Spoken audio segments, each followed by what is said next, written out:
Those of you who are AUSA members, want to thank you very much for your support.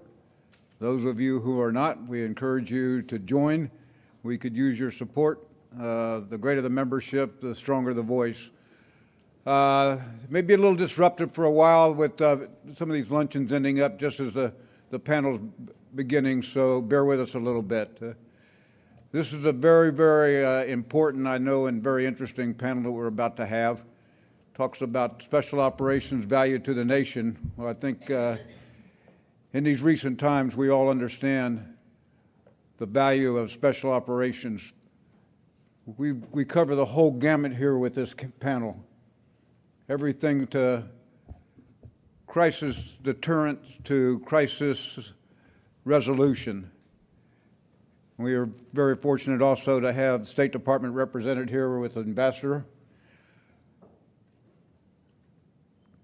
At the end of the presentation, there'll be an opportunity for questions and answers. And if you could please come to the center and use the microphone so everybody can hear the question, we'd appreciate it. Without any further ado, I'd like to turn it over to Lieutenant General Ken Tovo, who is Commanding General of U.S. Army Special Operations Command. Okay, thank you. Sir, appreciate it. So thank all of you for attending here today. I will open up with just a few minutes really to set a framework for you that I hope may provide an organizing construct for the rest of the panel members as they speak. You know, as the title of the forum suggests, I'd like you to all walk away from here with a better understanding of how the men and women of the Army Special Operations Forces, or ARCIC community, provide strategic value to the nation. But as importantly, I'd also like you to gain an appreciation for the fact that we have designed ARCIC to provide a set of unique capabilities to the nation that really represent a different approach to accomplishing national objectives. And that this combination of capabilities and approaches are really complementary to what the conventional force and what our interagency partners bring to the table. You know, I believe that when mixed together appropriately, depending on the appropriate measure, depending on the requirements of the environment in a particular operational area, that we form a symbiotic whole between the conventional joint force, special operations forces, the interagency, and our partners and allies. Or to kind of quasi-quote Tom Cruise in the movie Jerry Maguire, we complete each other. So in support of our national objectives, on any given day, we've got ARCIC presence in 70 to 75 countries. We always quote, you know, generally about 3,000. Today it's actually about 4,300 deployed around the world in those 78 countries, delivering what we hope is strategic value to the nation through really 4 complementary capability sets. It's really the how we fight. So first, and you'll see our paraphernalia on the walls and on the slide, but the first and foremost is an indigenous approach to operations that really is the core capability that I think provides a unique set of value to the nation. It's our means to help address challenges to regional stability, working with and through populations and our partner forces, empowered by a persistent effort of ARCIC engagement.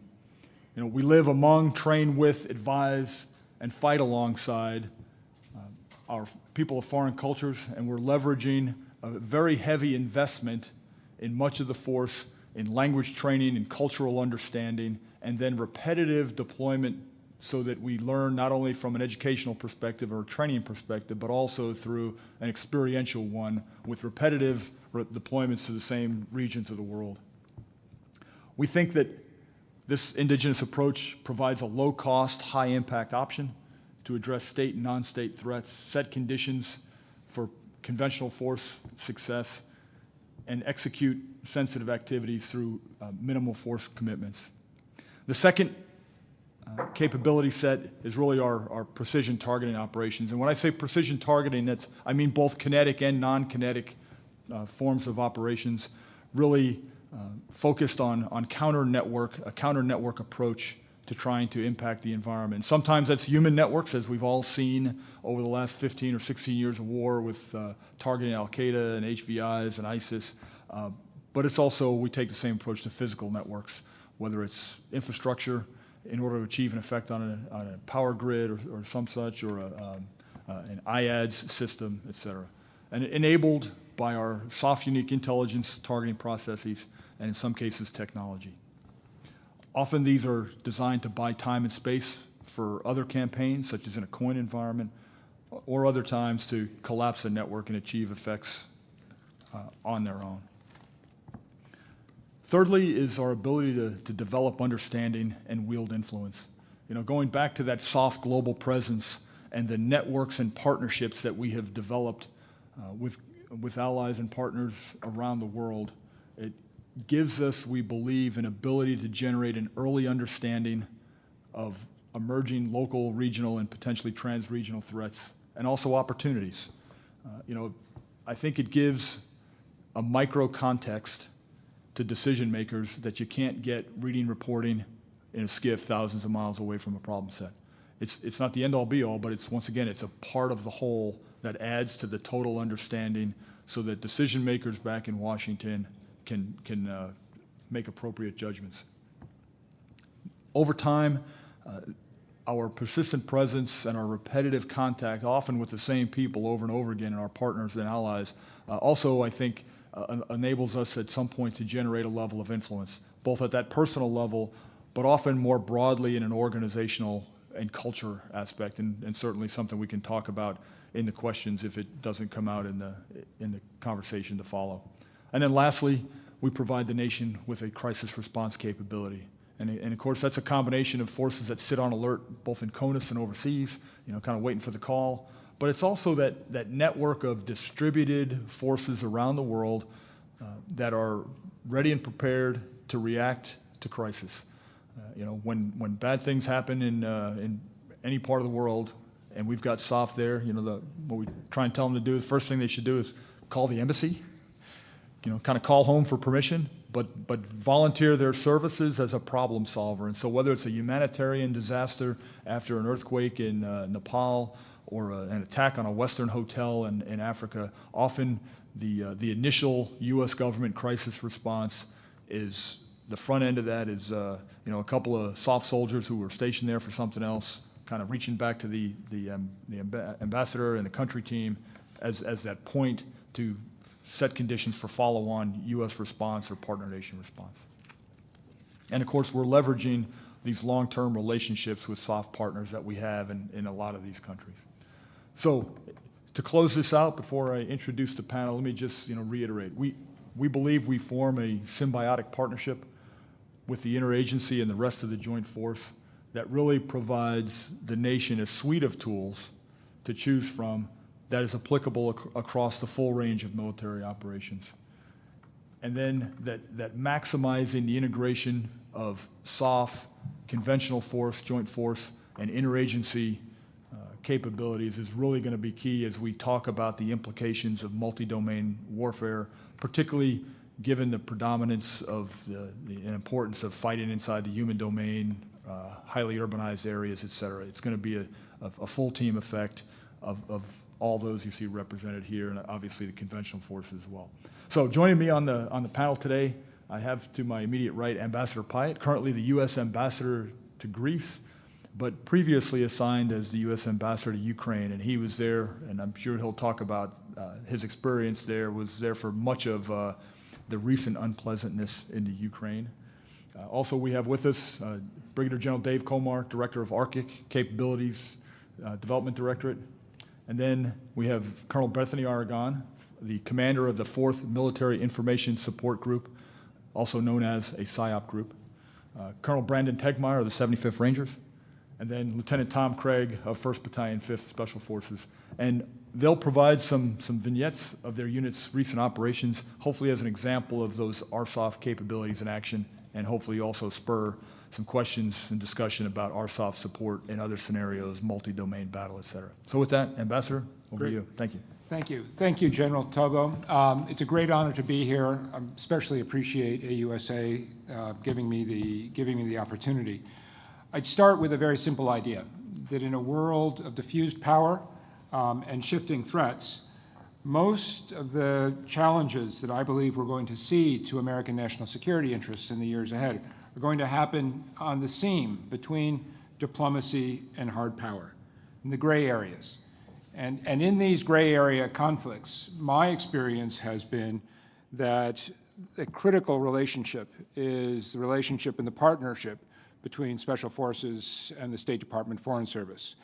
And as I listened to General Tovo talk about the organizational ethos of Special Forces, I was struck, if you think about my own organization, the Foreign Service, and it's drilled into us from our very first tours that the most important word in that organizational title is foreign, and that this same commitment to cultural understanding, local knowledge, persistent and repeated overseas deployments in order to acquire the relationships that we need to be effective overseas, those are something that our organizations have in common.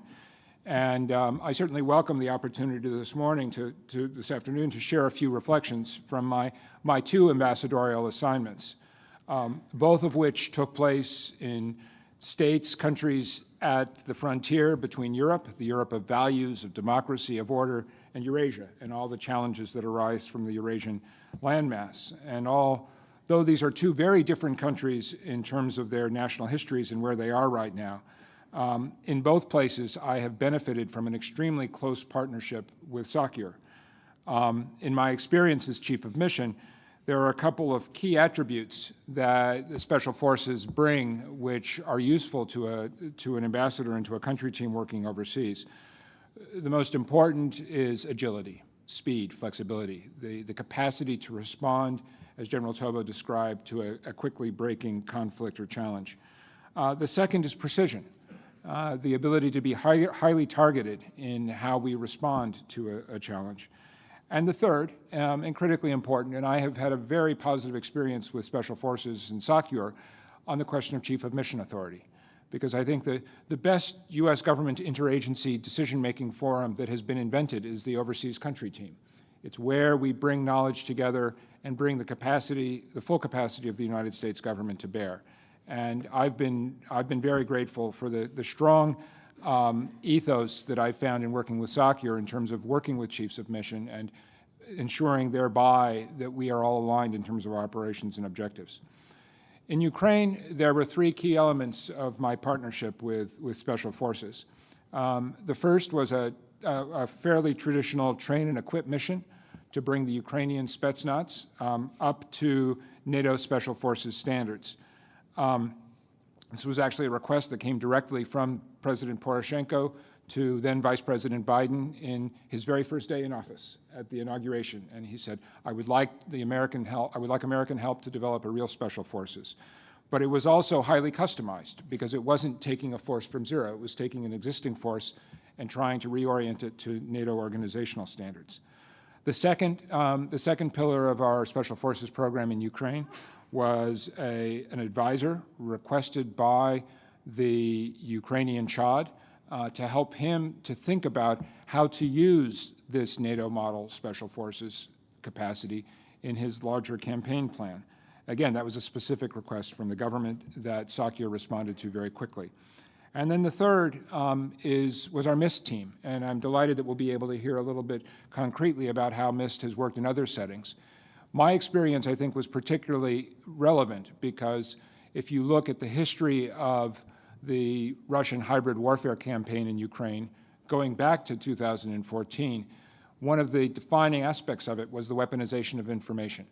One of the things that has always stuck with me is that when you look back on the GRU and Russian Special Forces teams that came into Crimea and then came into Donbass in the spring and summer of 2014, one of the very first things they did was they went to the local television stations, they pulled out all of the racks, and they plugged in ready-to-go electronics decks that were pre-programmed to bring in Russian broadcasting. That is a signal to us of how important that informational campaign was to the overall Russian approach to hybrid warfare. The MIST team was particularly useful in the Ukrainian context at that time because it helped to take what had been a highly insular Soviet tradition military, which wasn't very good at messaging outward, and it helped the military, helped the Ukrainian military to develop a messaging and informational campaign aimed both at their own forces, but also aimed at local communities. And it was done with sensitivity, it was done with great coordination with my embassy public affairs team, and I will share that at the time when we began this, I had to deal with a degree of unease among some of my colleagues who were worried about how we would manage the integration of the military effort with the traditional State Department informational effort. But in retrospect, it was highly effective and I think made an important and timely difference. Greece, of course, is a very different country. It's a longstanding NATO ally, but also is a country that's facing a shifting security environment with challenges that increasingly veer toward things like migration, transnational terror groups, and maritime security. These are topics which are inherently interagency in nature. They cross stovepipes, and they require coordination, in the Greek case, for instance, between the military, the Coast Guard, the police, and border forces. We've had, over the past 2 years, more than 30 special forces engagements. And the one thing that I have taken from that experience in Greece is the great value of special forces as an influence multiplier, because of how these engagements have allowed us, the wider country team, to bring in all different elements of the Greek government, modeling interagency cooperation, fostering cooperation and trust in a way that pays dividends, both in terms of the effectiveness of our Greek allies when called upon, but also in terms of developing a common understanding of threats and responses. So it's these special forces deployments have helped to sensitize our Greek allies to American threat perceptions and American models of interagency coordination, but they've also provided a venue for us to learn, to hear from our Greek allies how they see the security environment and how they are dealing with these emerging challenges. These are programs with a very, very high return on investment, bang for the buck. They don't cost a lot of money, but they get a lot done.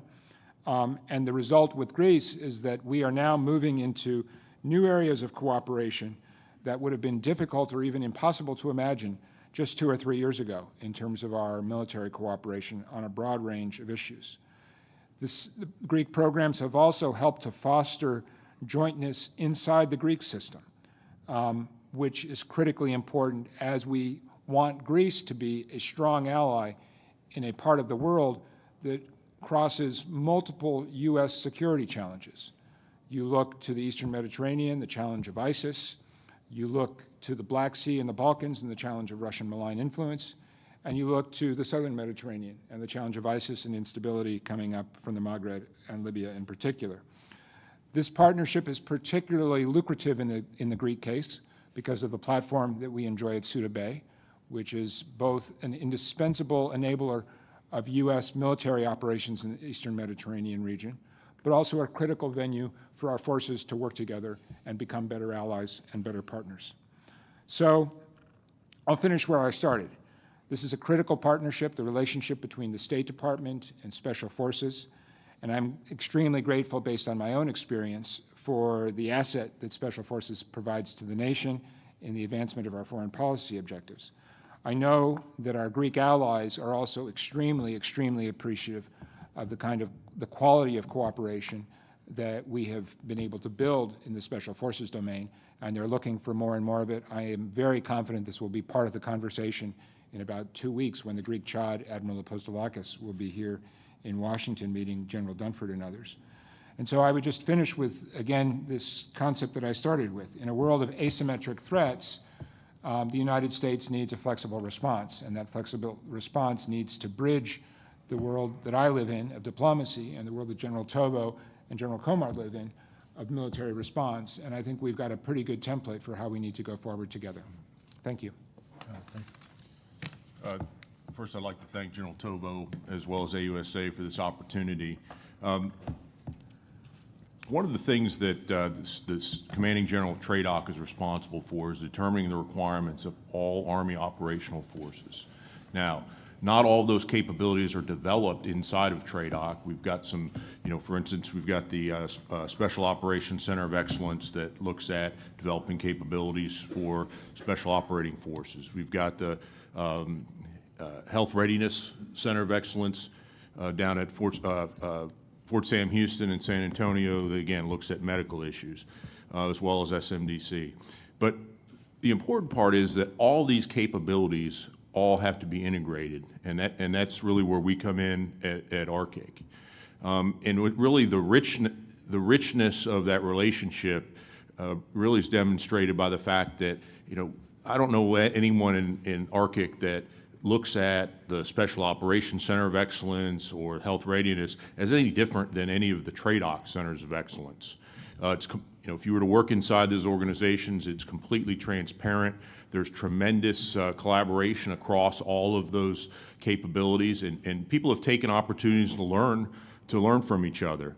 We're modeling some of our reforms and acquisition after what the special operations community has done for years with a very agile acquisition, capability development and acquisition model. On the force structure side, which we also do at ARCIC, is the incredible value added of special operating forces in security assistance. That has really been the model by which we're developing the security force assistance brigades in the conventional force. If I go back, more than a few years, when I was a brigade fire support officer for an aviation brigade, in a divisional aviation brigade, every morning we go in for the targeting meeting, plan the next night's deep attack, and there was always this soft cell tucked in the corner of the division main, and so I'd wander over and say, hey, what are you guys looking at? Because we were doing aviation deep attacks, and and it was back then it was you don't need to know, just don't. This is our no fire area. You don't need to know what we're looking at. You don't need to know what the task and purpose is, et cetera. Fast forward that to today, where we've gone from sort of that special operating force, general purpose force deconfliction, really moving as towards the integration end of the spectrum. So I think we've seen some tremendous efforts in that peer. From the materiel side, even specifically, a lot of lessons learned from special operating forces we're applying as we're developing our ground mobility vehicle for our infantry brigade combat teams, UASs, tactical radios, et cetera. The Army is, again, we're trying to move towards, buying less more often, if you will, particularly in areas where the technology advances very rapidly. Special operating forces have a tremendous role in multi-domain battle as we move towards the future. As we look at assuring our partners and allies, Army SOF, not only contributes to building military capacity, but it also helps develop that deeper understanding of the human dynamics, which will help all the Joint Force commanders as they make decisions. And again, their regular contact with that indigenous military and civilian population, also provides unique opportunities to shape and distribute the narrative, as Ambassador Pyatt had mentioned, the importance of the information sphere. Second multi-domain battle objective is to turn denied space into contested space. Certainly cyber, space, and SOF, need to be set in motion months or even years before overt hostilities. Most of the capabilities available to the Joint Force represent an outside-in need to be projected, whereas your special operating forces and their partnered resistance forces represent an opportunity to attack select nodes of, for instance, enemy IADs and fires network. The third objective is to defeat the enemy campaign. So in addition to the attrition of enemy combat power through asymmetric attack, ARSOF can also synchronize resistance activity within the Joint Force Command. It can help prevent fratricide between resistance organizations and allied formations, influence the sentiment of the civilian population in that contested area, and then challenge the adversary's ability to dominate the narrative, again. And then the fourth objective, multi-domain battle, consolidate gains. At the end of at the end of what we think of as kinetic ground and multi-domain combat, there's likely going to be a transition period, not to peace, if you will, as we've described it in the past, but back to the period of competition that existed before the conflict. But what we're trying to do is through particularly some of the contributions of Special Operational Forces is to be able to shape that and try to prevent some of the conditions that allowed that conflict to escalate in the competition phase. So again, I'm looking forward to the rest of the panel's discussion and the questions. Thank you. Okay, again, my name is Colonel Brandon Tegtmeier. I'm the commander of the 75th Ranger Regiment. Appreciate the opportunity to participate on this panel. The 75th Ranger Regiment is demonstrating the USASOC value propositions on a daily basis in support of Operation Freedom Sentinel. Those value propositions are the ones that General Tovo described a little bit earlier. Before I dive into our specific role in those value propositions, I want to highlight that nothing that the 75th Ranger Regiment does do we do alone. We do it synchronized and alongside our general purpose force partners, alongside other special operations teammates within the joint community, interagency to include state among a long list, and then with multinational partners as well. We don't do anything alone, just like everybody up here on this panel. So first I want to talk about how Regiment provides a core capability of precision targeting. And so we've developed an organizational structure and expertise, training, knowledge to rapidly execute what we call find, fix, finish, exploit, and analyze cycle. And that's how we target. And we target it in order to produce effects against enemy networks in support of the theater commander and in support of national policy objectives. And then as we look at the effects we can produce, there's a laundry list of options for us in terms of those effects. They can be physical, kinetic, they can be information, but a whole category of them have to do with an indigenous approach, and that brings us to the second value proposition. So we can execute partnered operations with host nation forces. We can enable host nation elements with small advisory teams. We can even enable simply with intelligence. So we find the target, we help the host nation force get there unilaterally, and then we help them on the backside with exploitation. So we can take advantage of the intelligence produced from that targeting. In fact, no operation that's executed in support of Operation Freedom Sentinel is done without participation of the host nation forces. Now, when you look at precision targeting, even more than the ability to produce effects against the enemy, what that precision targeting develops is understanding for us. And that understanding allows us to wield influence.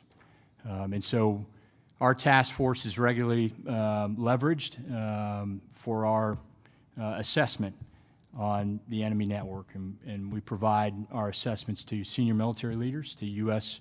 Policymakers, to host nation senior leaders, and in fact, we provided assessments and influenced the recent discussion on the South Asia policy, just as a small example there. And then finally, the 75th Ranger Regiment, we stand ready to provide the nation with lethal, tailorable options for crisis response. And we train to a very, very high standard, and we occasionally execute this to provide the nation with real-world requirements.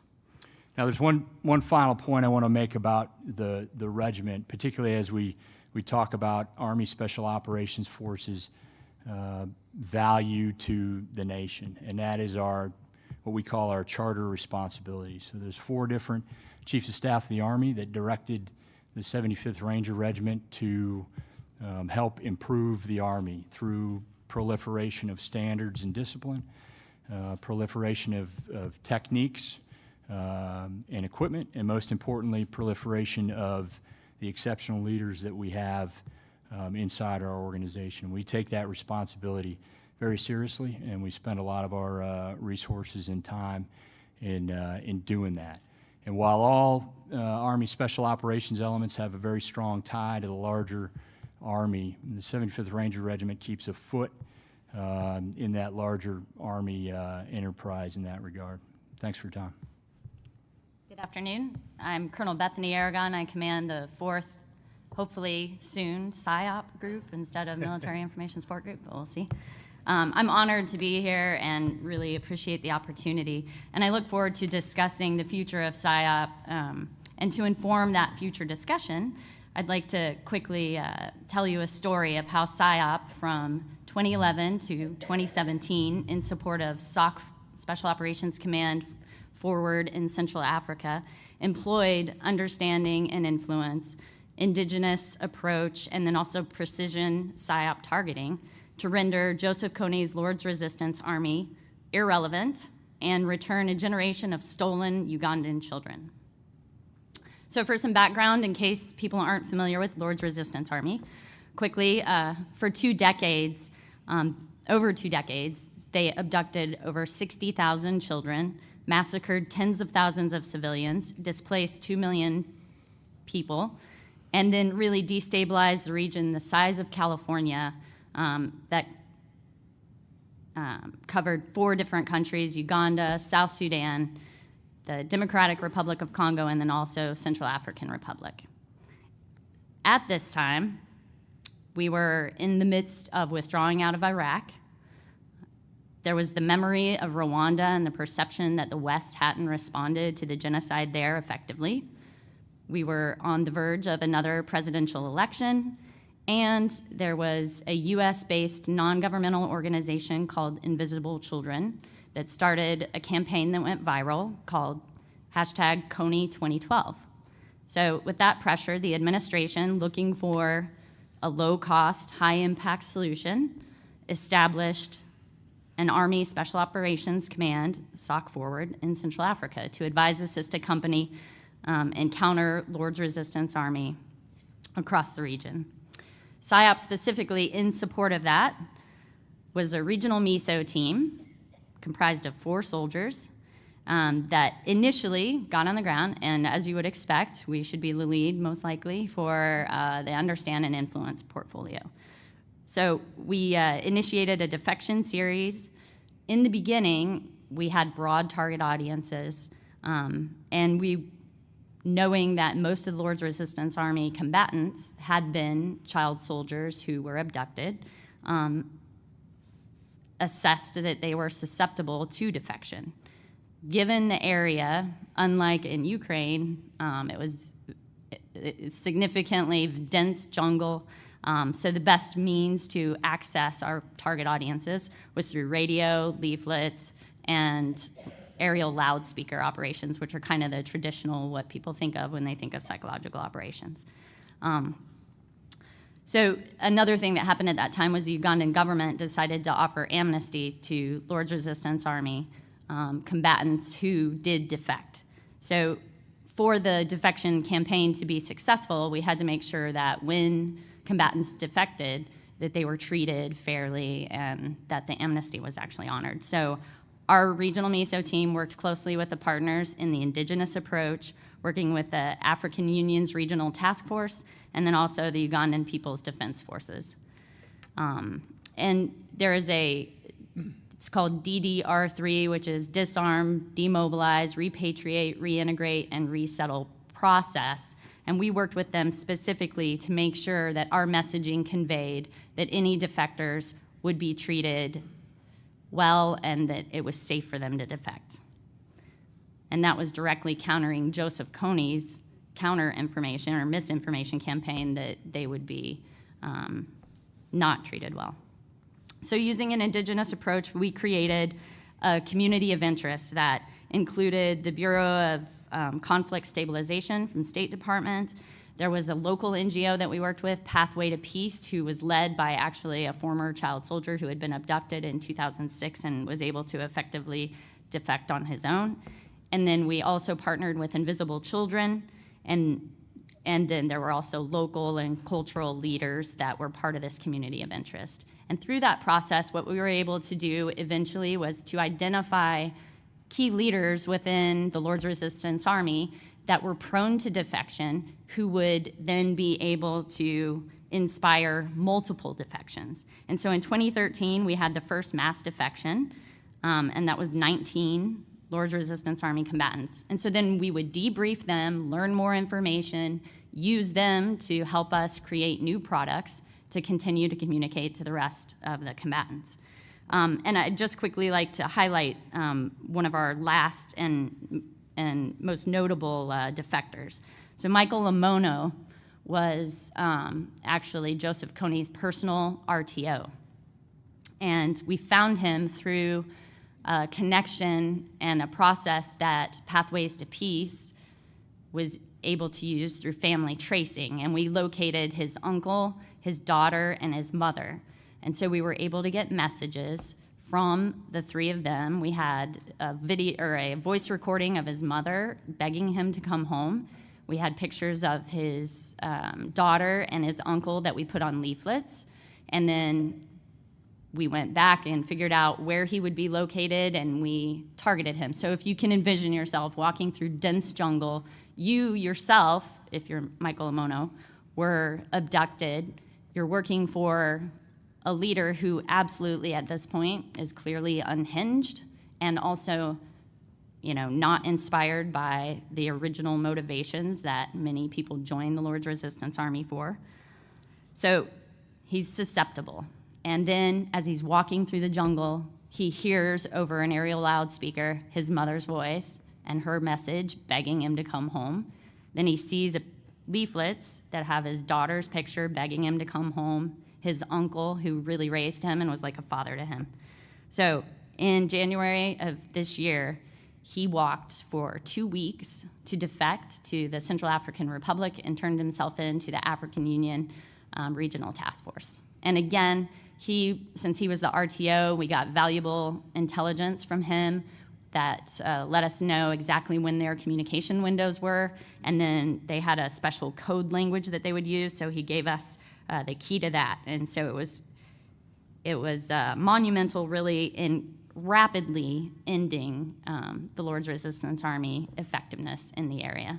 And so we closed out that mission early this summer, and there was a 24% increase in Lord's Resistance Army defections just within that year after we started the process with the community of interest and doing the precision targeting on the key leaders that were able to influence additional defections. And 5 of 6 Lord's Resistance Army leaders are either KIA or being tried by the International Criminal Courts. And there was 95% reduction in civilians killed, and then also the Lord's Resistance Army was rendered ineffective and taken down from a force of roughly 2,000 to less than 100. So it was the most effective PSYOP campaign on the continent to date. And one final thought I would like to leave you with is that in light of this vignette, which is obviously a pretty primitive one, unlike the one Ambassador Pyatt talked about, where information was weaponized by a near-peer nation state. As I consider PSYOP's role in the future in a multi-domain battle against a near-peer, what does readiness mean for us? We cannot wait until the deployment to find the Michael Lamonos of the social media network, find who their network is and who can influence them. We have to be doing that persistently if we are going to be ready and relevant in a multi-domain battle against a near peer going forward. Thank you.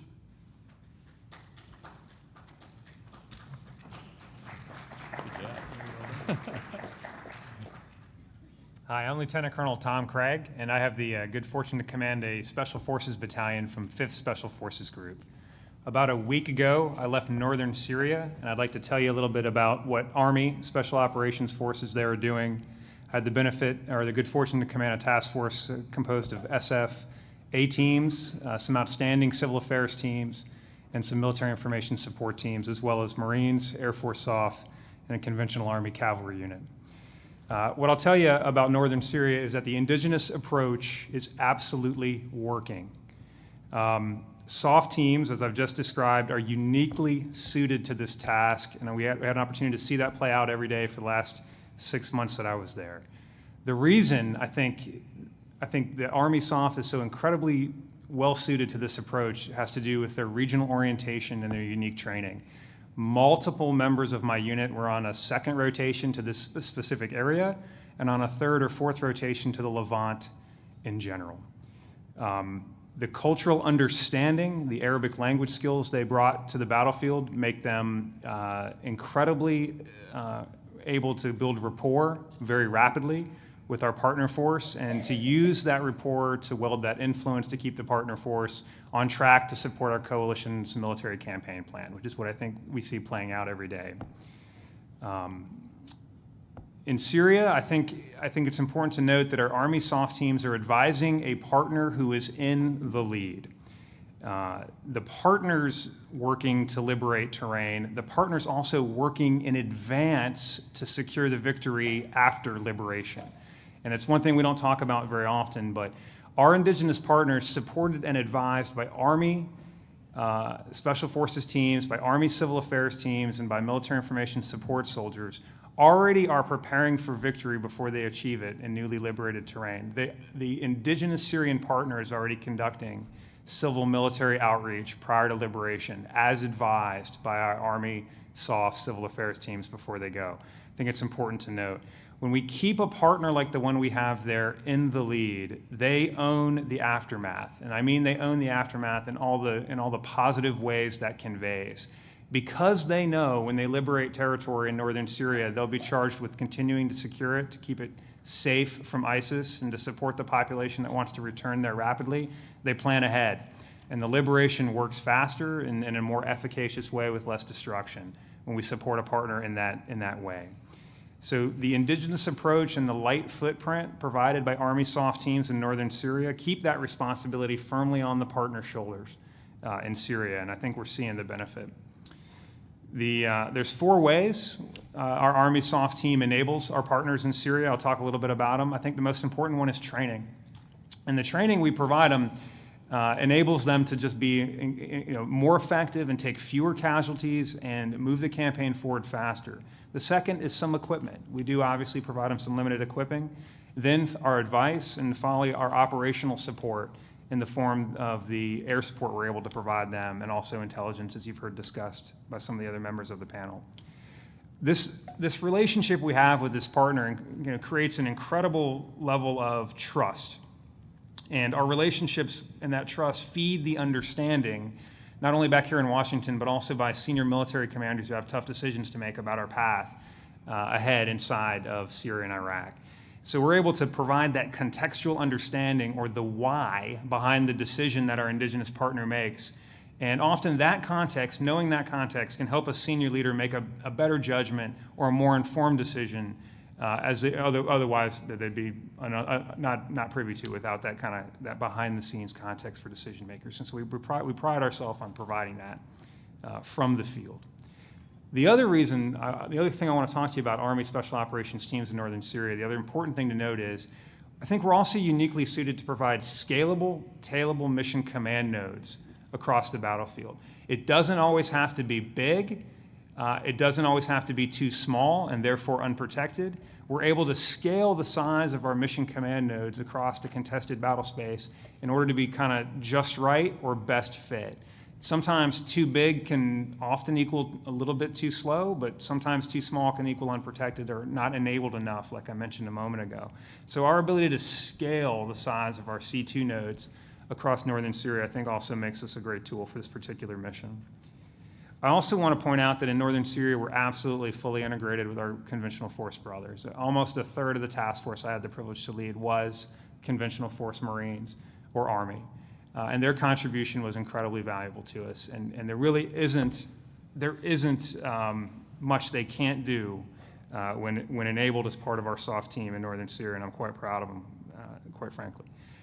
There's been a lot of talk about what our interagency partners are doing in northern Syria. It's common knowledge that a lot of our colleagues, some of our colleagues from the State Department are on the ground, and they're doing a tremendous job. There should be no question about how well integrated our Army SOF team on the ground is with our State Department colleagues and our USAID colleagues in northern Syria. It's one team, and they can also, and I don't want to speak for them, but they can also employ a light footprint approach when the sensors that our SOF task force provides are fully available and transparent to them.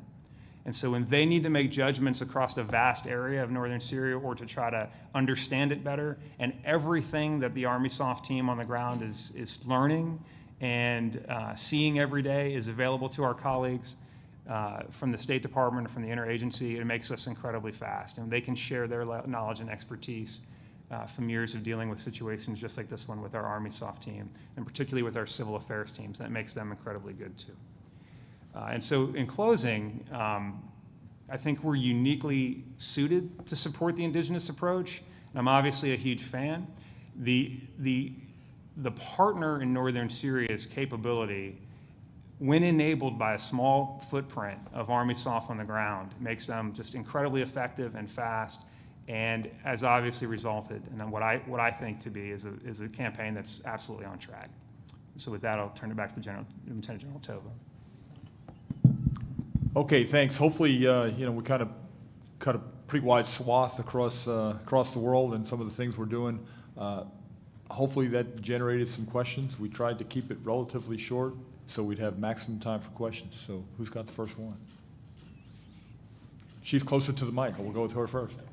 Hi, I'm Susan Katz-Keating. I'm with AUSA. I have a question about Indigenous forces and lessons learned. A number of years ago, I spent quite a bit of time with Montagnards who fought with Green Berets in Vietnam.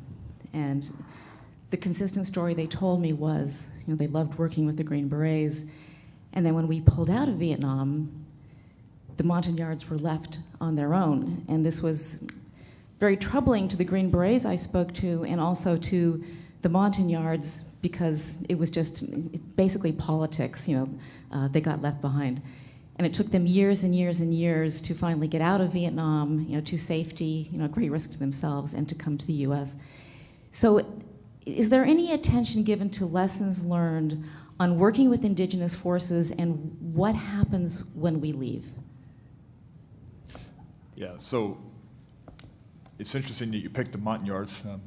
Special Forces still have a relationship with the Montagnards. In fact, many of them that did eventually get out moved to North Carolina, the Raleigh area. And in fact, they're participants even now in our Special Forces qualification course. We've got a whole scenario that involves them role-playing interactions with an indigenous force. So the relationship that was built in the 60s and 70s continues to this day. But you're asking really a broader policy question of, when the U.S. commits to achieving effects in an area, and we choose to do it through an indigenous approach, what level of commitment are we making to that partner?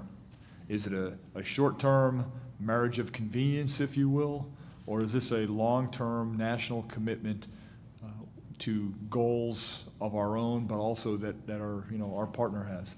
And it's different in every place. And once again, it's not to the tacticians to choose whether or not we have a long-term national commitment. We hope we do, because what happens on the ground is we've invested not only our own time and effort, but connections are made, personal relationships are made.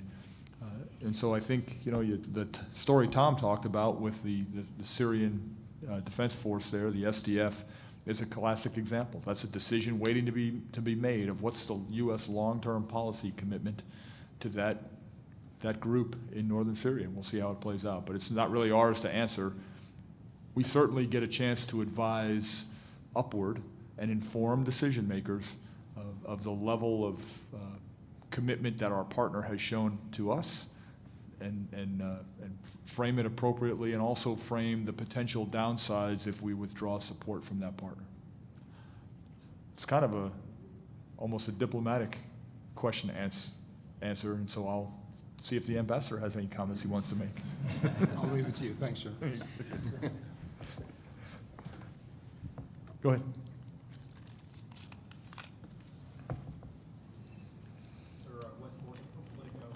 We've heard a bunch at this conference and in the news recently about the tragedy last week in Niger and about the possibility of AFRICOM, the Pentagon, kind of reevaluating the security parameters of what U.S. advisors are doing there. My question for you, General Tovo, is, isn't such evaluating and rigorously done by the SOTIF and the SOC Forward in theater on the ground in West Africa? And so, what aren't they doing, if anything? I mean, is it appropriate for higher echelons to second-guess them over casualties when they're advising in a fight against, obviously, an intelligent, adaptive enemy that can cause casualties on occasion? Yeah, obviously, this is an ongoing investigation and examination. I would say that in my view, it's appropriate after an event like we had last week in Niger for examination at every level. I think we owe that to the American people. We owe that to the mothers, fathers, and wives, et cetera, of the fallen, to look critically at everything we've done at every echelon to see if we can do our job better. And frankly, we do that regardless of whether somebody from outside in asks us to or a higher level command does that. I can guarantee you that even at that team level, they're already conducting critical self-analysis to say, could we have done something differently? But I think it highlights really the fact that every mission around the world that we're undertaking has got elements of risk. And so we've been put there by national decision makers who have said that there are national objectives to be obtained with a mission to seek out as part of the overall U.S. government effort in most places at the kind of under the direction of a country team, and we're evaluating risks and potential gains each and every day. But it's a dangerous world, and there are plenty of people out there, plenty of organizations that don't like who we are and what we represent. And so our soldiers understand the risks. And that's, I hate to say it, but that's, it's part of the cost of doing business. But we certainly evaluate each and every operation to understand if we've made the right balance. And I don't think anybody at the lower levels thinks that's being second guessed. Go ahead. Hi, I'm Kevin Barron with Defense One. On the fate of the SDF and the future of these indigenous forces, I wonder if I know it's not your decision to make, but we've reported about a bit of a divide between those who are doing the training on the ground and the State Department or other part of the government that has the larger consideration of what to do about balancing out the SDF's fate or Turkey's considerations. So, without having to say what your advice is, can you explain what would be the effects if a decision is made to cut off the SDF of some kind or pull back? What is the effect on both the local force and security in that region, and how does it impact your own units who have to do this work and maybe be asked to do it again a second time or somewhere else? And a second question that perhaps the 75th Colonel could talk to as well. We heard earlier this week General Milley talk about the new SFAB brigade idea and security assistance broadening out to the rest of the conventional force. Can you talk about how that affects your own abilities for recruitment and retention and your thoughts of that force being created, and how a little bit more tell us how you're working with them, how that would work in the future? I've heard some concerns of that there are some concerns about retention in special forces already. So kind of two different questions. Okay. Thank you. For your kind of the impacts at the local level, Tom, why don't you see if you can? Yeah, I'll be happy to. Obviously, like you said earlier, sir, we'll take direction from our national policymakers with how long or how deep the length of our partnership is with any particular partner, any particular country. I would say that when you look at the efficacy of the SDF, it's exactly nested with our coalition's military campaign plan. And so when you look at what the SDF want to achieve, and you look at what our 67-nation coalition wants to achieve inside of the land space of Iraq and Syria, they're very closely aligned. And you don't see a lot of deviation between what one particular partner wants and what the Combined Joint Task Force and what our coalition team's goals are. And so again, as any particular nation or member of that coalition makes different choices, it's obviously going to have impacts on the ground for the people who are there and for the particular partners and member nations. But when you look at where they want to go, and when you look closely at where the SDF are intending to head, they're heading in directions that are not, in my view, from the ground, and in my particular opinion, in tension with our key allies or other partners. And so for that, when I look at where they want to head, it seems in line with what our coalition intends to achieve inside the land and airspace of Syria and Iraq, obviously deferring to the Joint Task Force charged with that mission to answer that question more fully. But when you look at where their goals want to go, I see them in line with our coalition military campaign plan, and continuing to stay aligned with our coalition military campaign plan for some time, which makes them a great partner in my view. Militarily, there's a lot of efficacy there. Sir. Sure, I can tackle the SFAB question. I don't know where you want. There you go. So whenever the Army's kind of standing up a new unit, there's naturally some friction and some tension there going on. But bottom line, long term, I see little to no impact on our ability to recruit, assess, and select personnel. So, I mean, specific to the regiment, or the Army's premier special operations raid force will always be very attractive to the kind of folks that we want to have come to our organization. And I don't see Chief of Staff of the Army's manning priorities, changing for the long term. Now, the SFABs, we and USASOC as a whole is involved in helping the Army stand those units up, and based on what they're going to do, where they're first going to Afghanistan, we are integrated with them because we're going to be working with them for the foreseeable future there in Afghanistan. Yeah, the only thing I'd add on both of those questions, the first one, in the end, the tactical situation and the opinion of our folks at the tactical level can inform the strategic discussion, but in the end, we're one component of an overall strategy within the military.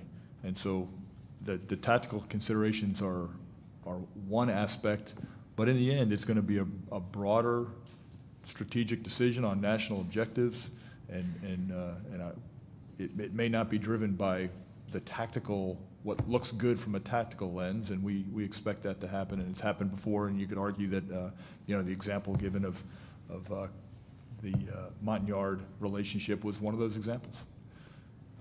Not our call to make, but we informed the discussion. And then lastly, on the SFABs, I'll just add to what Brandon said. From our perspective, at the USASOC level, my perspective, I don't see it as a competitive capability. Once again, more of a complementary capability. There's a lot of work to be done, particularly in places like Afghanistan, on helping to improve the capability and capacity of our partners. And there's much more work to do than SOF alone can do. And so we're very involved in trying to help where we can with the Army on developing that capability, on advising based on our own experiences. But in the end, I think it's going to be a complementary capability that really helps the Army refine its ability to help partners. Sure. My name is Howard Sears. I'm twice retired. Once as in 06 with some Mike Force time. Once as an FS1. And there are a lot of folks in this meeting that don't know what the latter part is. Special Forces works very well with the embassies. I've been in UCOM 11 years, and I know you guys can work with the interagency. The rest of the Army, there is a group of people that also are familiar with the interagency. They've served at embassies as attachés, ODC chiefs, sometimes liaison officers. But does the Army, is there any way, and that's the question for General Komar, particularly as you were forming advisory brigades, they tend to gravitate towards the J5 or G5. and you don't find them in the J3 or the G3. So when you actually execute the operation, there's nobody that has this sensitivity, particularly as you're forming advisory brigades. But do you keep track of these people and try and put folks with this? There is two cultures. I mean, and I understand both. And the folks that do understand that, to track them and put them in places where they can be very useful to regular troops rather than special ops. Yeah, the answer to that is no, absolutely we do. In fact, we have a functional area, it's functional area 48, a foreign area officer. And these are the individuals that typically work in embassies, but there are positions for them in other places in the Army. Would we like to have more so that we could put them in more headquarters? Absolutely. But again, if you know, it's a zero-sum game when it comes to expanding one part of the Army. You're going to have to take something else down. But we do track them. I mean, in fact, the current CSTICA commander is she's a foreign area officer. Well, I'm a FAO too. Yeah. When I became a FAO, the MI branch stopped sending me the newsletter. The Airborne was anymore. But a lot of the folks are combat arms. Oh, out of shape. You know, advisors or ODC chiefs, and they're the folks that wind up at the J3 or G3 somewhere. They're the folks that have to have some understanding rather than 5, because the 3-5 places was always special. No, I appreciate it.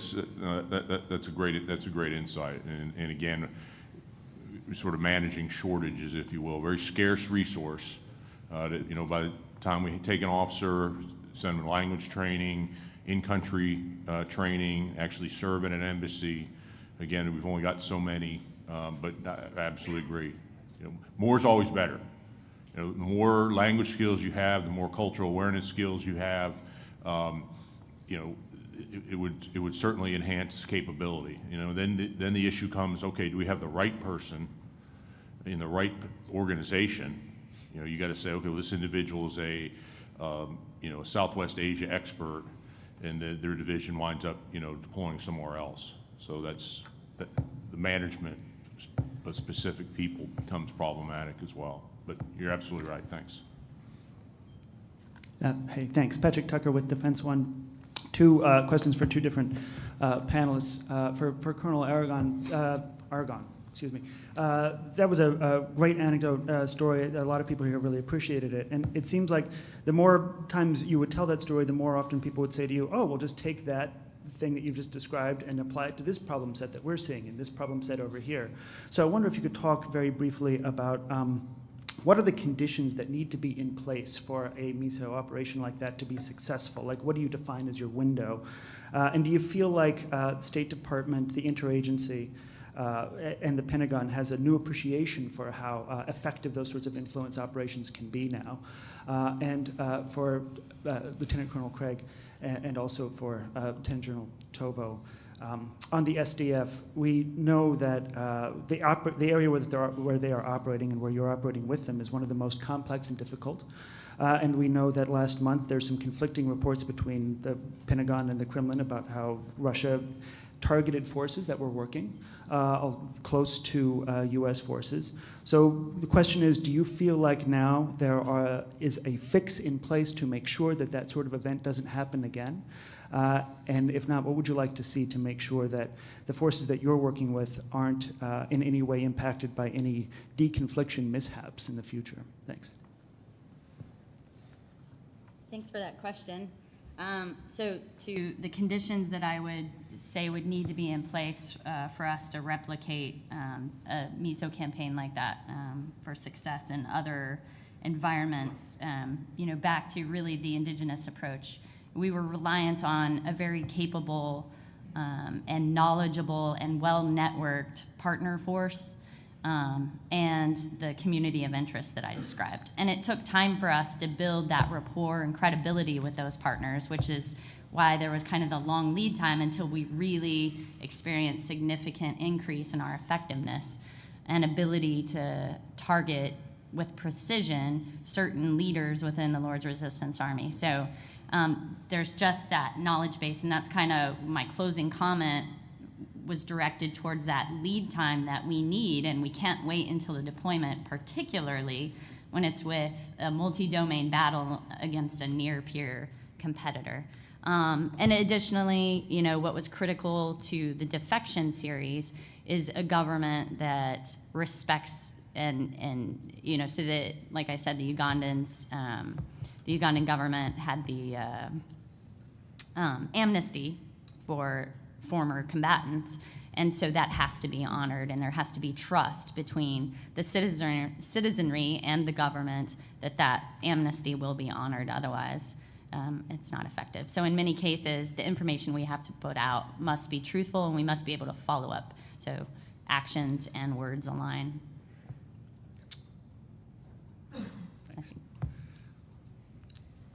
And then with regard to your question about Russia and the SDF and the complicated battle space, what I'll say is yes, I think the deconfliction mechanisms in place are good enough to prevent a similar reoccurrence, provided that all the parties honor the deconfliction mechanisms they've agreed to. And obviously our combined joint task force in Kuwait would be the better, would be the better forum to provide a more specific answer, but under their leadership, I think we've seen some very prudent measures undertaken to ensure that deconfliction occurs.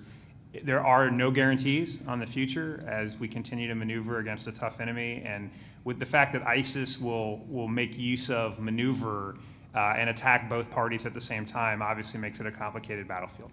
But I think both parties absolutely have their heart in the right place from what I've seen, although the future is uncertain. Okay, thanks. If I can, you also asked, was there a new appreciation? I'm sorry. Yes. And so with that respect, there is a new joint function of information.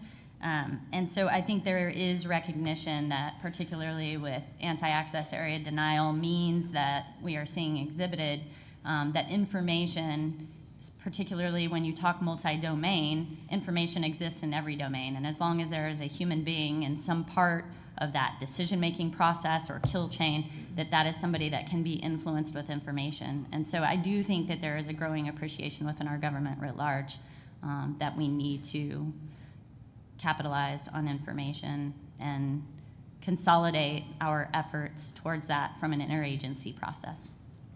Thank you, I appreciate it. Thank you to the panel. My name is Selena Hayes. I run a consortium of individuals that do problem solving primarily in Africa. My question is for Colonel Aragon. I've worked with invisible children since 2008 in Uganda, very familiar with the mission that they were on and the programs that they were running. In fact, I introduced Invisible Children to Jim Linder when he was at SOC Africa. So yeah, great vignette there. And I agree, persistence is key in this new space. But what I would argue is that the enemy has a changing face. So I often say that the new enemy is a 15-year-old girl on Snapchat. How in our strategy moving forward do we consider these new platforms and this new enemy when really most of us in the room really don't have an understanding of what that new enemy looks like, or those new platforms that are being used. So I would welcome a discussion on what are some of those recommendations that we could put in place and where we start engaging technology and maybe looking at gender as an indicator in some of these competitors. Thanks for that question. So I think particularly as we look at multi-domain and as you mentioned, the evolving technologies, we have been, that's I think the reason why I haven't read the new FM30, but the shift to multi-domain battle and focus on that because there's recognition that we have had overmatch as a force, and so our enemies adapt and find other means to deny our force projection or stymie our efforts or impede our interests. And so, from my perspective as a PSYOP officer, what I would like to see absolutely is my force in order to be ready, to be relevant in a multi-domain battle, be able to practice, be able to understand, build awareness really persistently, be able to be engaged in the modern information environment on all platforms at all times, so that we're aware, so that when the need arises for us to take action in that environment, we're familiar with the platforms, we understand the networks, and we're able to illuminate it for the Joint Force commanders and our interagency leaders and apply PSYOP effectively without a big lead time. Hopefully that answers your question. I think we've That's a really good, this is on, so I'm just going to talk loudly. That's a really good question. My question, what is the training response to that requirement in that multi-domain practice area with the evolving technology and the need to maintain flexibility for adapting enemy TTPs, things like that? How are we exercising that in training? What's the problem and what's your idea of a potential solution? I think that probably others on the panel will have answers to that also. So, but I will just quickly say from a PSYOP standpoint specifically, we have a new, as of the summer, commanding general of 1st Special Forces Command, Major General Beaudet. And so he has taken significant steps already in command to position us to be able to move forward from our training base at Fort Bragg. And so he has an initiative that he has us working on that will seek to gain the authorities and permissions for us to be able to persistently understand and illuminate the information environment. So we do have capability at Fort Bragg. It's just right now we have to take a deliberate approach to how we will allow soldiers to operate in that space from CONUS, because there are obviously some sensitivities with intel oversight and stuff like that. Hey, Bethany, could that be done in conjunction with the Foundry program? Sir, I'm familiar with the Foundry program. I'm not familiar enough to be able to speak to really how those would align, but absolutely we need to be in lockstep with the intel community, communicating that we recognize their concerns, their legitimate concerns. Frankly, if you look historically at the application of PSYOP, the reason that we changed the name to MISO is because it is somewhat in conflict and tension with our national values. And so we have to find a way, though, in this modern information era where it is weaponized and used against us, to wield it while still respecting our national values and in a disciplined way that mitigates any concerns from the intel community. Yeah, I think the training challenge, you asked how do we train this? I think the training challenge is how do you replicate a human ecosystem, which is really what we're trying to do in the information-related capabilities, is affect and influence human behavior, human thought process, and for lack of a better term, maneuver in this cognitive space. And so in order to really train against that, you'd have to replicate a society and all the information-related systems therein, and that's kind of tough to do out at the NTC or the JRTC, our national training centers. So really it comes down to, for them to practice their skills, to really do the target audience analysis and understand the themes and messages and how they might impact on various societies. They've got to be studying, living in those environments in which they may be called to operate. And that's what Bethany's talking about. So right now, from an authorities perspective, we have a limited ability to do that from CONUS. So in a from a training perspective, for her to put her soldiers on net, so to speak, and do the things they need to do to practice their skills and hone their capabilities, we don't have the authorities to do that. To be clear, my question was for the entire panel, not just for MISO, but thank you. Others, comments? Yeah, not necessarily limited to that, but I would argue that a lot of the things we see, a lot of the short duration enemy asymmetric threats we see in Syria are actually replicated at the National Training Center, at our Joint Readiness Training Center. Enemy drones and the enemy use, obviously, of improvised explosive devices, enemy short duration attempts at GPS jamming, and we don't want to get into too many specifics, but a lot of the things that we see replicated in our training centers by near-peer adversaries can be, found in Syria just for a far less capability, far less capable enemy than a near-peer adversary. But our teams in Syria have actually seen things and trained on things at NTC and JRTC that they've experienced in Syria, and we see that every deployment. Yeah, so I think there's it's kind of two different topics. We get the information operations piece of this, and then you've got the cyber, the cyber aspect of the problem. And within cyber, you've got your intel collection piece, and then you've got your effects or offensive cyber aspect, and that gets after what Tom was saying. That stuff is being replicated pretty well in the training centers, and I will tell you. We are executing multi-domain battle and synchronizing effects against all domains every single day forward, and that includes the cyber domain. Yeah, and one last comment on that too. We talked about the training centers. The other thing that's replicated at the training centers is that interagency environment. So, out of the JRTC, there is a former ambassador who replicates the ambassador of the country, and then other interagency partners. So when the players in a scenario go into a country team meeting, they're not dealing with Ken Tovo trying to play like he's an ambassador. They're dealing with a former ambassador who has sat in the chair, who asks the hard questions that will be asked, particularly as we're operating in that gray space that Ambassador Pyatt described, which is a different environment than the combat zone.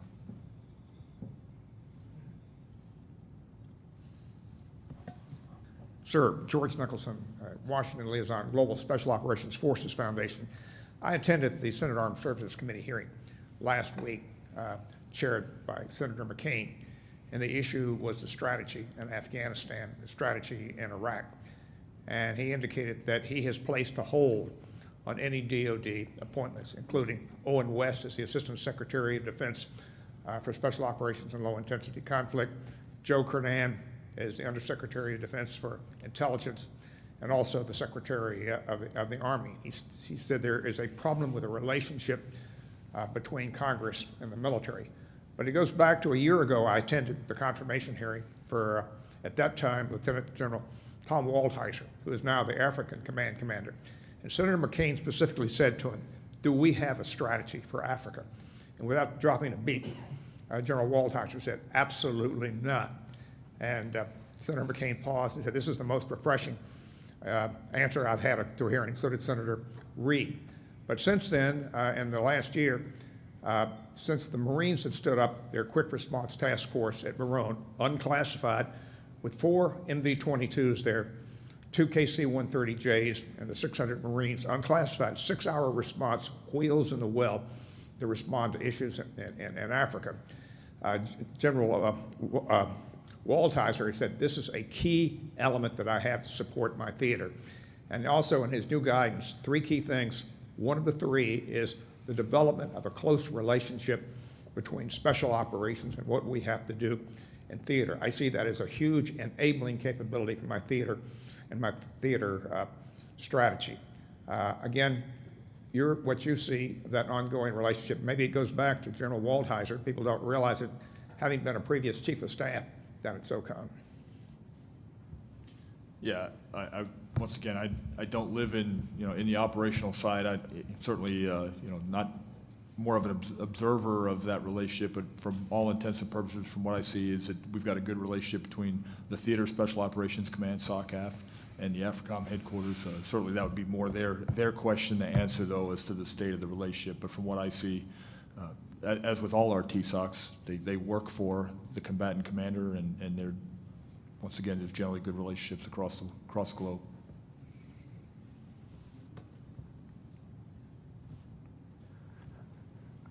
Hi, question for General Tovo. Ted Sarandis. I'm a proud volunteer for soldiers in South Florida and an AUSA member.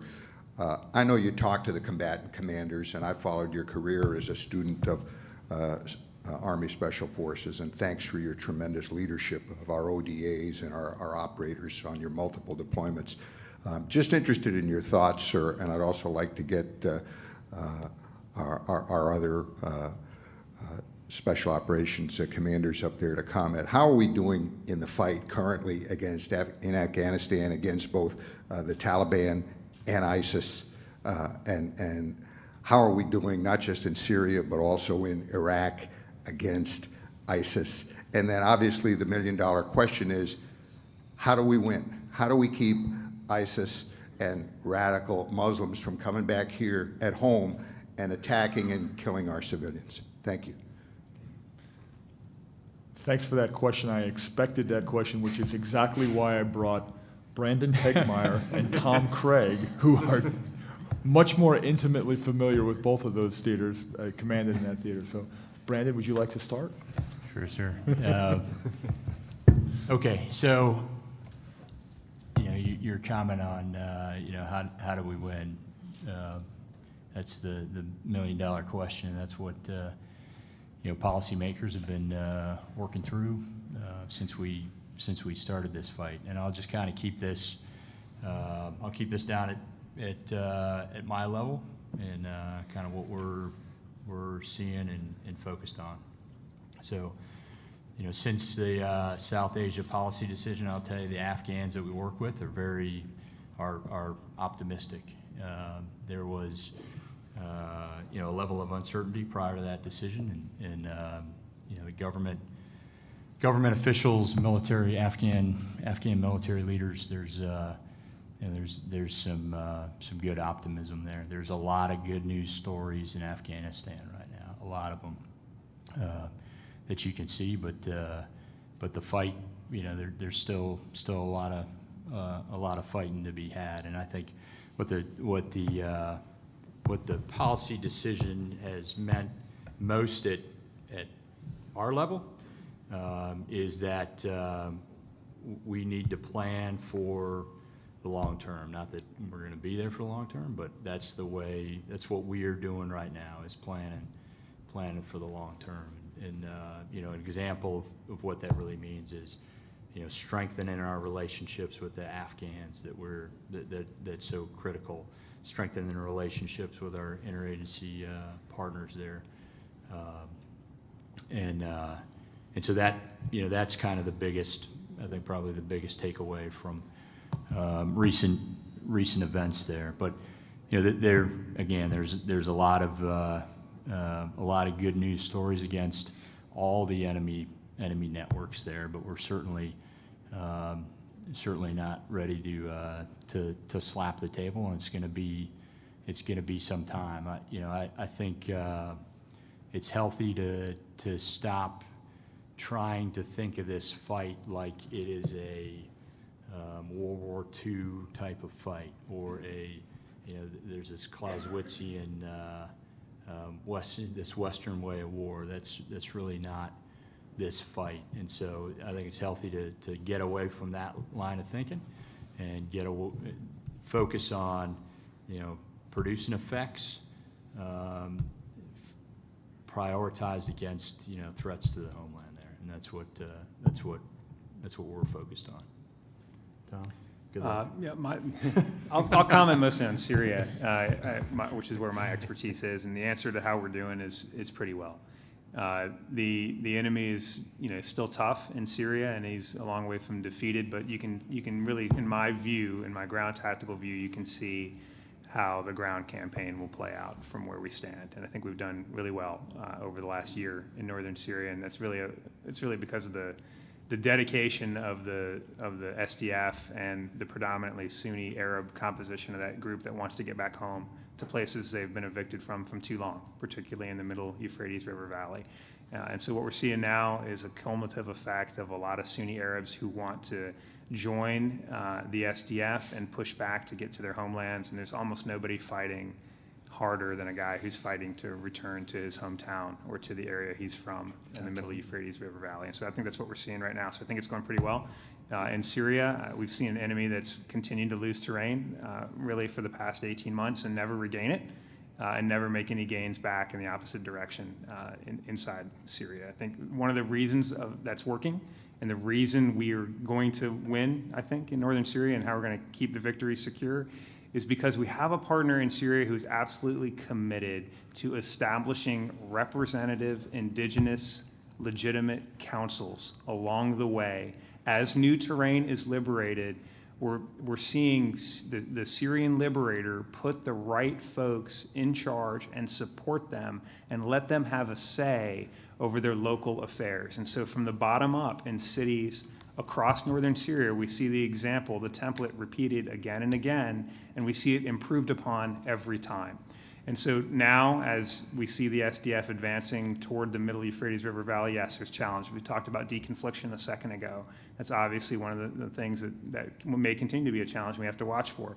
But the civil councils and the ability of non-government organizations and our State Department colleagues with some help from the DoD to get humanitarian assistance into the right place immediately following liberation makes a huge difference.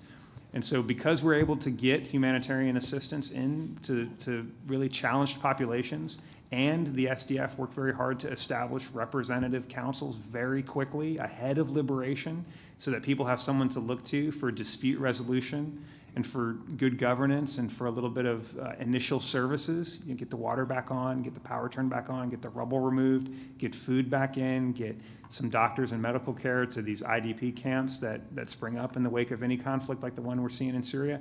Because we're seeing local councils able to manage that so well in the wake of liberation, I think what we have there is a template for continued victory in northern Syria and to keep liberated terrain liberated.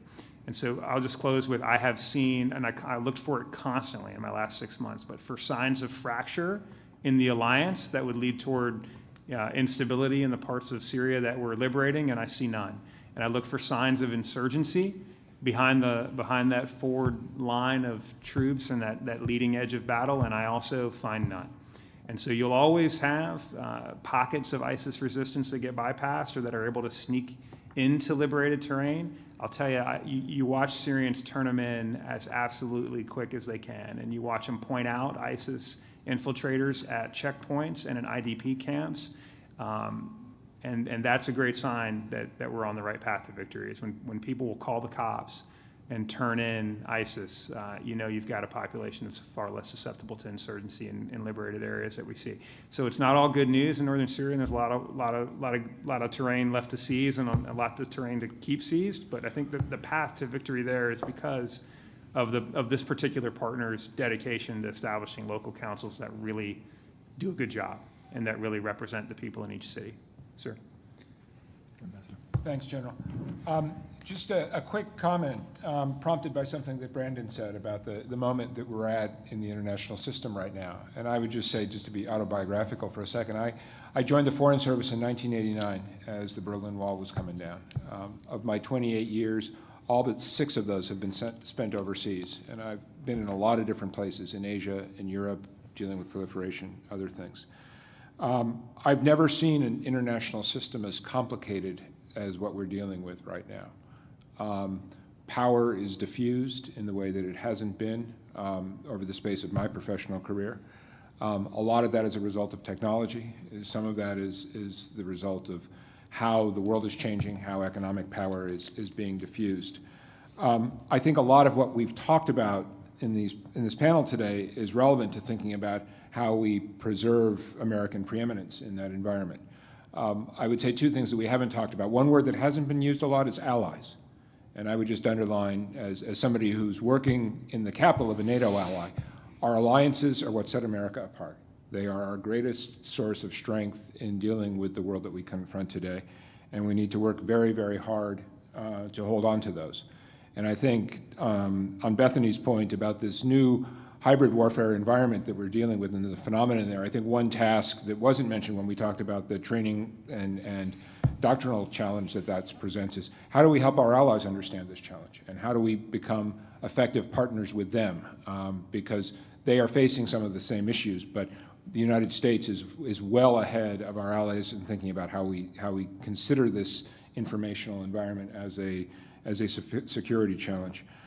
Second, since the question of FAOs was raised, I would just note, as somebody who's worked with a lot of FAOs over the years, it's an incredibly lucrative investment of U.S. Army resources, if I can say so myself. I mean, one of my closest friends in my diplomatic life was a guy who finished up his career, Colonel Steve Saboto finished up his career as defense attaché in New Delhi, India, when I was the deputy chief of mission there.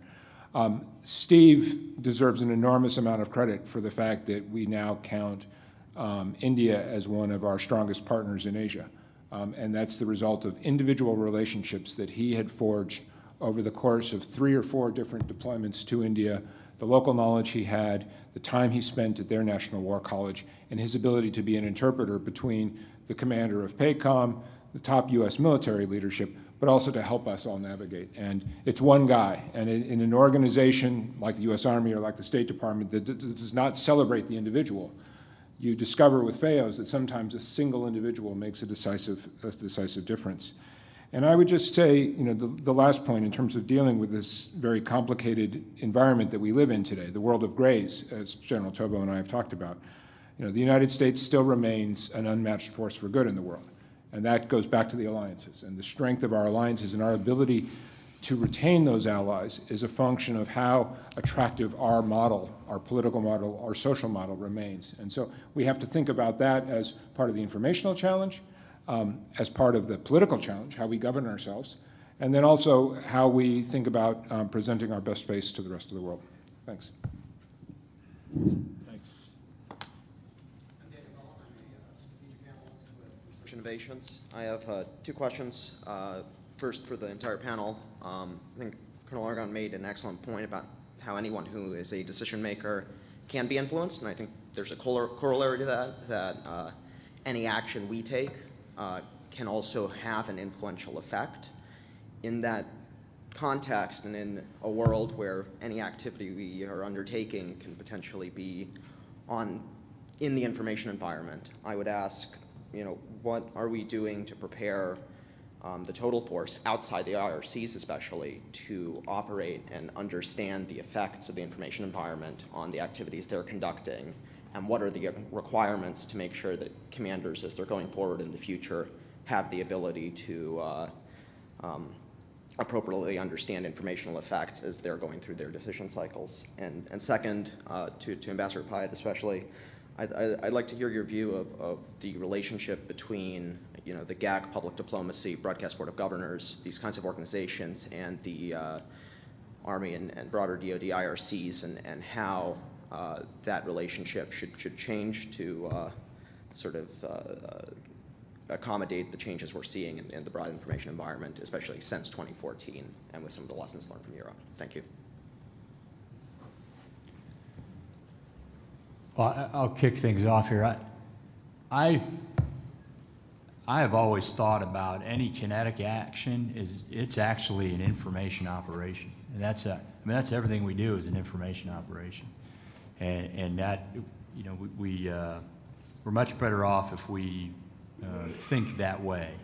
So every single action we take, when you talk about kinetic finish options for us, whether it's a raid or a kinetic strike, you know, we're thinking through, okay, what are we trying to achieve with this effect? And it's an information, you know, goal. It always is. So I think I'd like to think we're kind of there, and certainly from when you look at negative effects of some things, some mistakes we've made.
because again, I don't even really hear people talk about, well, you know, what about how do we operate in the human domain? It's, no, everything we do is in the human domain. Just to add, the best I/O is indigenous I/O. You know, and the best by, with, and through approach that we'd use for fighting also works in the information domain. And so when we can get our partners messaging, we can have civil councils in Syria publishing the good work they're doing to supply stability or to distribute resources to the population, or we can have the SDF or Arab components that are fighting to liberate terrain put the message out themselves with maybe a little bit of advice. When we can have it be indigenous generated, I think we get a big win there, and it happens far faster and to a more tailored message than when we try to do it. As good as we are, I think we want a partner that's capable not only of fighting the enemy, but also of messaging the enemy for themselves. And so what we do, I think, as a team, is we advise them on how to do a lot of information operations on their own. And that's where I think some of the information officers and psychological operations officers and NCOs that were part of our task force were incredibly effective, is not in doing it themselves, but teaching an indigenous partner how to do that faster or more effectively using the tools they have. And with technology so ubiquitous, they know how to do it. They just need a little coaching, and they can get incredibly effective. And just to build on Tom's point, I think that our engagement with our partners and using that indigenous approach helps us understand the effect, the influence effect that all of our operations, activities, and actions have. Because sometimes I think we know the effect that they're having, and you know, we will inevitably never get it right all the time. But the mental exercise, like my colleagues have mentioned, of trying to understand it and then really working with our partners who can inform our understanding of it is an initiative that I've got, at least within my group, our leadership looking at being able to help inform Joint Force commanders and interagency leaders on the effects that we'll be achieving. And there is a movement about for narrative-based operations, not unlike in previous times, effects-based operations, narrative-led operations. But I think that we really need to look at what the influence is on the adversary, on neutral populations, on our allies, but using the indigenous approach and our partners to help inform that understanding is critical. Good. Well, first of all, thank you for the question, because it lets me match General Tovo in quoting Jerry Maguire and my favorite line from that movie, which is "Show me the money." And in this regard, I would say, first of all, you know, we owe a vote of thanks to Senator Portman, Senator Murphy, some of the other congressional leaders who've really pushed the whole interagency to tackle this problem and have put a little bit of money on the table to deal with it. I think for those of us out in the field, some of this stuff is still pretty early days. You talk about the GEC and the RIG and all of these other interagency things. For somebody who's at the ground level in terms of the execution of some of these efforts, we haven't seen a lot of effect yet, and it's still a coordination between state, the Pentagon, congressional notifications. But I think the good news is people are now alive to the problem. And as you know, as the points earlier alluded to, this is a much more complicated environment than I think people were used to thinking about. Again, when I came into the Foreign Service, I can remember, you know, old USIA officers talking about how they would take a projector and throw it into a four-wheel drive and drive out into the bush and show American movies. And that's what messaging was. It's a little more complicated today. In fact, it's a lot more complicated because we live in this world of instantaneous global availability of information, a world where anybody can put an idea out there and you get it to go viral, and suddenly that becomes the truth. So I think we need a multi-level response to this challenge, and we've just started to think that through. And again, I come back, first of all, Tom made exactly the right point about indigenous messaging. If there's one thing that I've learned on this issue, our most credible channels of communication oftentimes are not a U.S. government official. Oftentimes it's a local or an ally or a partner. And that's again why this question of helping to build capacity among our allies, especially our core allies, whether in Asia or Europe or elsewhere, in terms of how we think about this problem. And then lastly, I would just say, and back to Jerry Maguire, as when we do get to the show me the money part of the equation, it's really, really important that all of us out in the field, and again, back to the message on unity of effort, interagency cooperation, and in particular, the partnership between those of us who are out there getting dirt on our shoes from time to time, dealing in the real world. And so I think we'll get to the right place on this, but I would, certainly if I was asked, I would say we're in the very early days of thinking through what the whole of government response to this new information environment looks like. What is, for the 21st century, the equivalent of that guy throwing a projector and a couple of film reels in the back of his four-wheel drive and going out to the countryside to tell America's story, which is, as I said earlier, that's the most compelling weapon we have, is the story of America, the success of our society. But we've got to think about how we do that in a much more complicated information environment. Hi, I'm Sean Naylor from Newsweek magazine.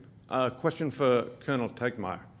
You mentioned that some of your Rangers are now functioning as small advisory teams. Given that both unconventional warfare and foreign internal defense are core special forces missions, how do you, in Syria and in Afghanistan, divide up that advisory mission between yourselves and special forces? How do you decide which element gets which sort of an advisory team? And what do you perceive to be the difference, if any, in capabilities between a small Ranger advisory team and an ODA? Yeah, that's a great question. So clearly there's some capabilities that an ODA comes with that Rangers we don't train to. We don't necessarily have the experience in, but we also come with some expertise of our own, in some of the ways we execute precision targeting, some of the ways we execute raids, how we collect intelligence, et cetera. So there's a couple of aspects to figuring out who's doing what. One, there's a bit of a capacity problem, right? There's only so much, so many ODAs to go around, so many Rangers to go around. So that's part of the problem.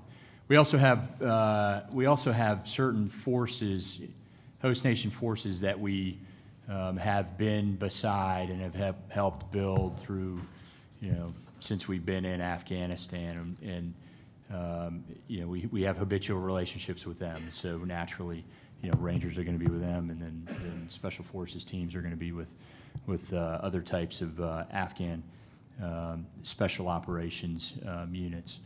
But really, the point I want to make is that we have all, and this is not just for Army Special Operations, but this is the entire Army, this is the entire DoD.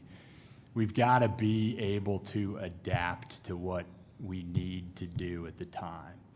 And we get wrapped around the axle about the bureaucratic systems on how we adjust force structure, tables of organization and all those things. But at the end of the day, we've got to be able to adapt as quick as the enemy. And so if there is a need out there for Rangers who, prior to 9/11, traditionally, we did, unilateral,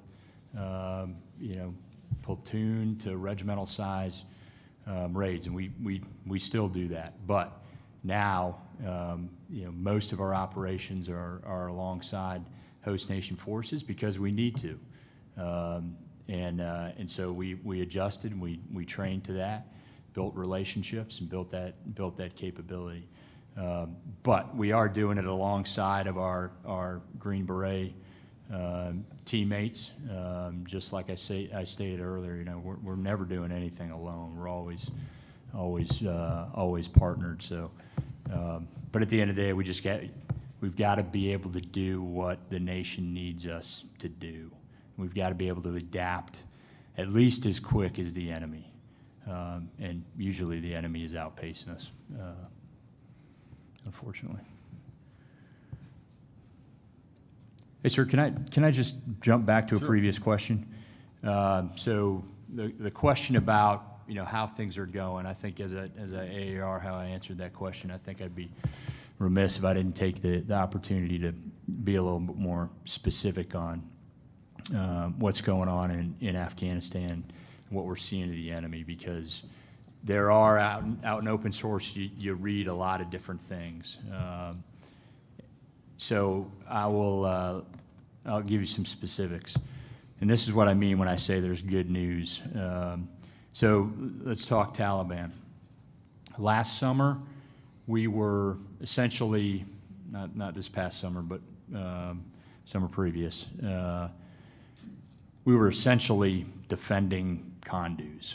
I mean, that's how strong the Taliban was up in the north. And down in the south, they had significant control areas down in the south as well. This summer, completely different situation. Afghan security forces are pressuring the enemy out in the deeper areas, well away from Kunduz. They do not have the strength to muster an attack, or haven't up till now, and it doesn't look like they will up north. Down south, same thing. They just don't have the control of the areas that they did down in the south. So there are a lot of good news stories in terms of the Taliban. ISIS-K, we killed 3 ISIS-K emirs within 11 months, and they have lost almost all their terrain that they controlled down in southern Nangarhar. They're moving into some other areas, we think, but bottom line, significant effects against ISIS as well. But again, the fight's not over, and so there's a lot more to be done. It's gonna take some time, but there are plenty of good news stories. So you'll see both out there in open source. You'll see the bad news, you'll see some good news, and but I wanted to throw the good news stuff that we're seeing right now back at you. Thanks. Do you have one more? Okay, we'll go with one more question if we could. Thanks.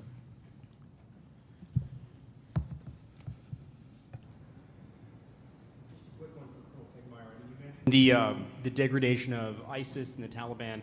Obviously, one of your regiment's missions is to keep a lid on the core Al-Qaeda threat in Kunar Nuristan as well. Lost a big. You guys killed a big one of theirs last fall. What's sort of the current situation with Al-Qaeda in northeastern Afghanistan? Yeah, so Al-Qaeda is a interesting group, but I think I'd rather stay a little bit general on that one, I'll just say right now we're being effective at protecting the homeland. I'll just kind of leave it at that. Thanks. Well done. Okay, so I think we've pretty much exhausted the questions and answers here. I appreciate the opportunity to talk to you a little bit about the ARCIC team. Really appreciate the participation of kind of a broad set of experiences across the panel. Ambassador, thank you very much. Dave, thanks as well. Once again, let me start or finish where I started, and that's that we think we're part of an integral part of a joint and interagency team that serves the nation. We provide a unique set of capabilities from an ARCIC perspective. It works well across the spectrum of conflict in that gray zone environment, as the ambassador described, that's heavily interagency led, heavily country team led, all the way up to the high-end multi-domain battle scenario where it's much more of a conventional led operation. We think we have the ability to provide unique capabilities and all that. I appreciate your attention. With that, I'll turn it over to General Komar. Well, it's very apparent that we enjoy very unique special operations capabilities from our military. The world stage today, unfortunately, we also have a very high purge tempo and op tempo. And I think for the foreseeable future, that's going to remain. It was mentioned that we've come a long ways in the integration of our special operations forces and our general purpose force. I'm an old Vietnam guy, and I've seen the evolution of special operations forces to where it is today, and that has improved immensely.